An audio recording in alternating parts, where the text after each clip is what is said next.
Hello and welcome back to Slick Willy Fly. So I have been tying a little upon request flies for my daughter. She wanted some yellow big tasties. I made a sunburst and a yellow. And then I decided that I wanted to make a few more flies for her, just surprise her. And at the same time I can make a little video. So what I have made is an Undertaker, what I call an Undertaker. And I'm about to make a second one. And then I decided I can make a two-part video. I can make a video where I show you to make the Undertaker, and I'll do a second video and we'll finally make a head. So I hope you have your cocktail. I have my cocktail. And let's jump in on it. So what I have is a size 2 wide gap hook.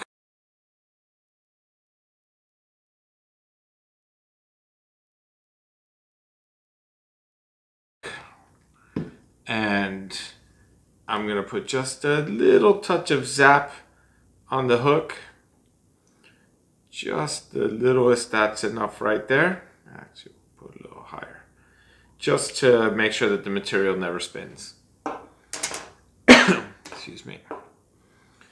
So I was very excited. If you saw the earlier fly, my daughter called me and placed an order. Only because she's away at school and doesn't have access to the stuff here. She doesn't have her fly tying kit at school, but because she can easily make all of these flies. But she's gonna take a little fishing trip with her friends, and I think that's awesome. So what I'm gonna start with, I pre-prepped 2 colors of craft fur. This one's gonna be pink and white. The one that I made earlier was gray and black. And we're just gonna jump in on it. So it's actually not white. I take that back. It's a cream color craft fur. So I don't want this to be very long. So I would say about the length of the hook shank is about where I want the tail. And I'm gonna give you a little trick. So you know I've said 100 times 2 loose wraps, and then I distribute with my finger. Now, if I was to pull the thread, if I was to pull tight, it would pull all the craft fur to one side. But if I take the thread and pull either straight down, like I'm doing now, or straight up, that helps me wrap the craft fur around the hook. Now, I decided to use red thread on this one. I could have just used white and colored it with my marker. That would have easily worked also. But I think I want red when I make the head, and that's the whole reason I'm using red. So I'm gonna go ahead and use this to bulk up my body. I don't want to bring it too far forward because I do want to have some space for the reverse tie. I don't want it to get too bulky at the bead. So I cut off my tag. I'm gonna trim this up a little because all of these are basically facing the wrong way. Nice. Okay. So now I've got a couple little rainbow colored crystal flash that I've staggered the ends. So I'm going to fold in half and then fold in half a second time. And now I'm going to place them on the tail. Bring my thread back to the tail, and I'm just going to place half of it on one side and half on the other.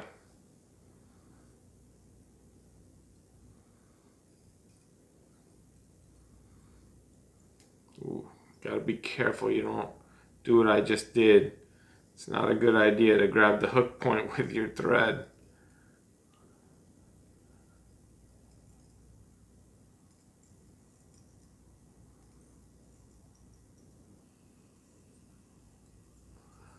And then you take a scissor and you open up those loops, and I love that everything looks staggered. Now, even though this is a good amount of flash, I still want to use at least 1 or 2 of this Flashabou Opal, Mirage Opal I'm so bad with names. Again, I'm gonna fold it in half, right in half, and fold in half a second time. I think, yeah, why not? Fold in half a second time. Actually, I'm not.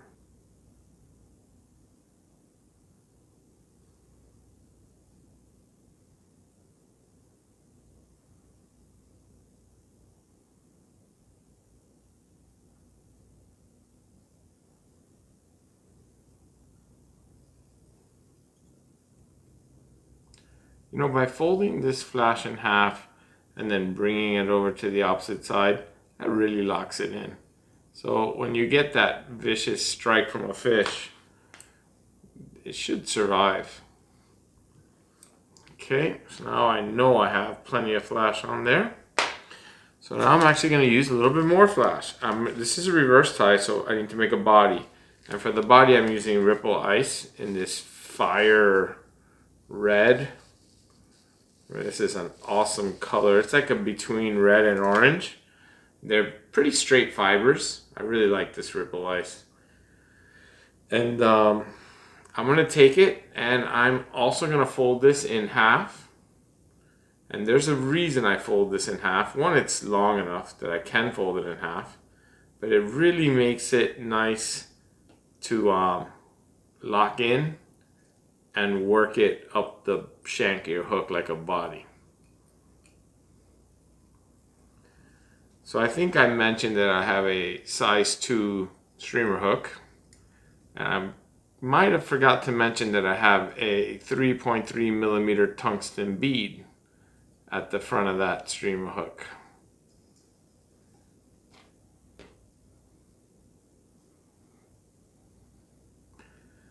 I've been getting a lot of questions about my hooks, so I think what I'm going to start doing is adding a quick snapshot on a ruler. I don't promote a sponsor. I don't have a hook sponsor per se, so I don't really promote a hook company. I think it's important that people use the stuff that they like. You know, I like wide gap hooks. I'm not gonna hide it. I will fish a wide gap hook pretty much every chance I get. If there's an option on hooks, I'm fishing wide gap. I personally think that wide gap hooks have a better hookup ratio. So this remaining leftover, I'm not going to cut any of this off. As you see, it just ballooned open. I'm just going to push it back. You can actually use a push tool. I have a variety of push tools, and I'll use a smaller one for this. Push everything back, pull my thread forward, and lock it in. Because I want all these fibers to work back towards the tail. So that's good. Now I really have a lot of cool flash built into this fly. So now I'm going to take a clump of the cream, and I'm going to do my reverse tie-in.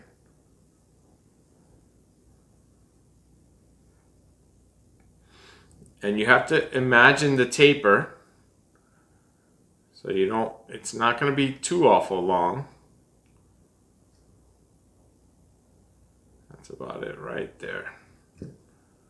It's hard to, you know, the first time you do this, I understand it's not easy. But once you make a couple of these flies and you understand what the taper is going to look like, I think it'll come pretty easy. So 2 loops. Make sure that your cream color craft fur is only on the bottom. And then just like I mentioned before, you can pull straight down or straight up. And that will help not move the craft fur. So the craft fur does stay just on the bottom of the hook. So now what I'm going to do is I'm going to cut my tag off. I give it a twist. If I get a little bit of my ice, you know, it's not catastrophic. There's a lot of flash on this fly. Just like that. And now I can work my thread while holding my craft fur as I work it up to the bead, just like that. And I want to work it a little bit back so that I can do the opposite side, the top side. And this time I'm going to use pink, because we had decided that this was going to be pink and cream. Now this one's even easier, because now the hook's not in the way, and I have a length. So my length is established to, got a little ripple ice trapped in there, I want that.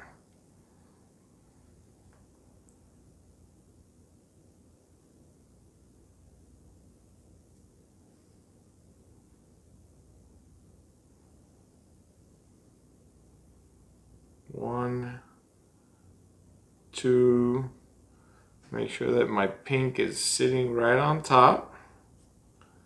Pull straight down or up and make sure you lock it in nice and good.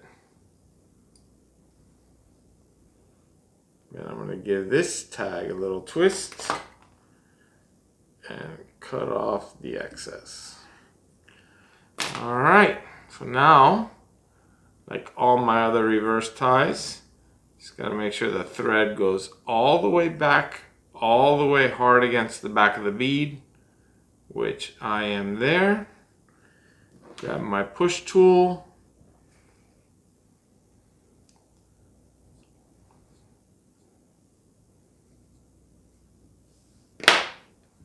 Make sure I like the way that looks. I think I do.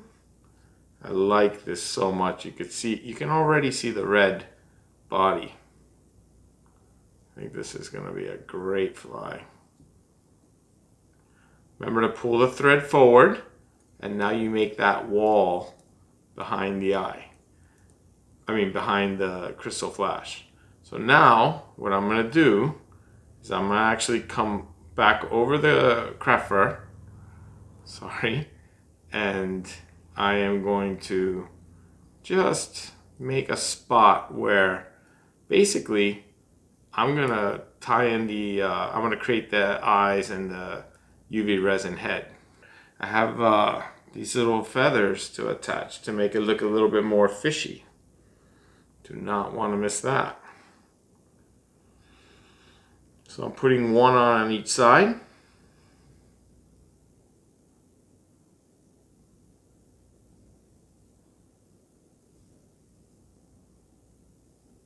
Couple of turns, make sure I like the placement, which I do.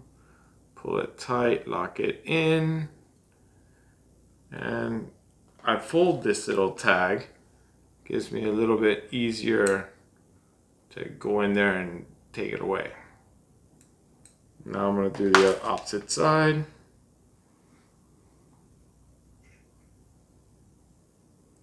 I usually set these a little bit long, because it's so much easier to pull them back to the right length than it is to try and get the length perfect.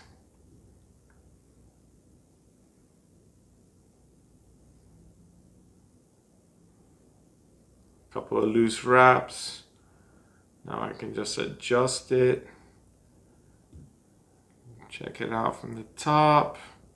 That looks actually really good. Lock it tight. Trim off the excess. So now I could whip finish this fly. And that little bit of cream color craft fur there, I don't need to build a huge head. I will hit it with a red marker before I do part 2. So part 2 of this video series, I'm actually going to show you guys how I make a head. So I hope you enjoyed this video. I hope you know that this fly will fish just the way it is. This fly will fish. It will look really great in the water. All that flash, all that body will come out This little feather is going to make it look super fishy in the water. I think the red hot spot is going to look great. You put this fly in a little bit of warm water and you hang it and you shape it just the way you want, and it will look dynamite. So it's not a big fly. Total length of this fly in centimeters, I'm looking at about 7 total centimeters. In inches, I'm at about 2.5, I'd say. Maybe slightly over 2.5, and right at 7 centimeters. But I don't think that there's any problem with that length at all. I think that's a great length. I think the rainbow trout are gonna crush this fly. So yeah, thank you for watching. Hit the like and subscribe.